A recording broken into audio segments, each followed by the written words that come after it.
2003 సంవత్సరంలో ఈ పోడు భూమిని నరుక్కోవటం అనేటువంటిది గిరిజనులు జరిగింది. ఈ భూమిని గత కొన్ని సంవత్సరాల నుంచి సేద్యం చేస్తున్నారు. కొన్ని అనివార్య కారణాల రీత్యా, ఆర్థిక ఇబ్బందుల రీత్యా ఒక 2 సంవత్సరాల నుంచి సేద్యం చేయకుండా ఆగినటువంటి ఒక పరిస్థితి.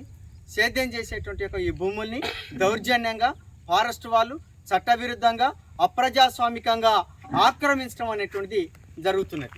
అయితే ఈనాటికి కూడా ప్రభుత్వం వీటికి పట్టాలు ఇవ్వకుండా ఫారెస్ట్ వాళ్ళు అడ్డు తగులుతున్నటువంటి ఒక స్థితి కూడా ఉన్నది. గ్రామసభ తీర్మానం చేసింది, వీటిని అన్నిటిని సర్వేలు చేసినారు. సర్వేలు చేసినటువంటి పత్రాలు కూడా వీళ్ళ దగ్గర ఉన్నాయి. అయినా పట్టాలు రానటువంటి ఒక స్థితి ఉన్నది. ఈ భూమి ప్రభుత్వ ల్యాండ్. ఈ భూమిని ఫారెస్ట్ వాళ్ళు ఎట్టి పరిస్థితుల్లో కూడా ఆక్రమించడానికి అవకాశం లేనటువంటిది. 2005లో నరికినటువంటి దాఖలాలు కూడా వీళ్ళ దగ్గర ఆధారాలు కూడా ఉన్నాయి. 2003లో ఈ భూమి నరికినటువంటి ఒక సమయంలో ఈ గ్రామస్తుల పైన కేసులైనటువంటి ఒక పరిస్థితి అనేటువంటిది కూడా ఉన్నది. అయినా ఇప్పటికీ ఫారెస్ట్ వాళ్ళు దౌర్జన్యంగా ఈ భూములలో మొక్కలు పెట్టడానికి ప్రయత్నం చేస్తున్నారు. ఇట్లాంటి ఒక చర్యల్ని ఫారెస్ట్ వాళ్ళు ఉపసంహరించాలని చెప్పి మేము డిమాండ్ చేస్తున్నాం.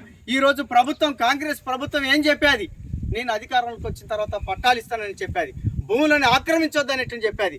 ప్రభుత్వ పద్ధతులకి, ప్రభుత్వ విధానాలకి భిన్నంగా ఇక్కడ ఉండేటువంటి ఒక రేంజరు, ఇక్కడ ఫారెస్ట్ అధికారులు కొంతమంది కుమ్మక్కై వాళ్ళకి నిధులు వచ్చాయని చెప్పి ఆ నిధులలో అవినీతి వాళ్ళకు ఉన్నది కాబట్టి, వాళ్ళకి లాభాలు ఉన్నాయి కాబట్టి ఆదివాసీలకి జీవనాధారమైనటువంటి ఒక ఈ భూముల్ని ఆక్రమించేటువంటి ఒక చర్యల్ని చేపట్టడం అనేటువంటిది సరికాదని చెప్పి మేము ప్రకటిస్తున్నాం. ఇప్పటికైనా ఈ భూమి మీదకి రాకుండా ఆలోచించమని చెప్పి ఫారెస్ట్ అధికారులను కోరుతున్నాం. మొక్కలు పెట్టేటువంటి ఒక పరిస్థితి వస్తే మాత్రం ఆ తర్వాత సమస్యలు తీవ్రతరం అవుతాయి. ఆ తర్వాత పరిస్థితులు వేరుగా మారిపోయి ప్రజలకి ఫారెస్ట్ వాళ్ళకి వైరుధ్యంగా మారేటువంటి ఒక పరిస్థితి ఏర్పడుతుంది.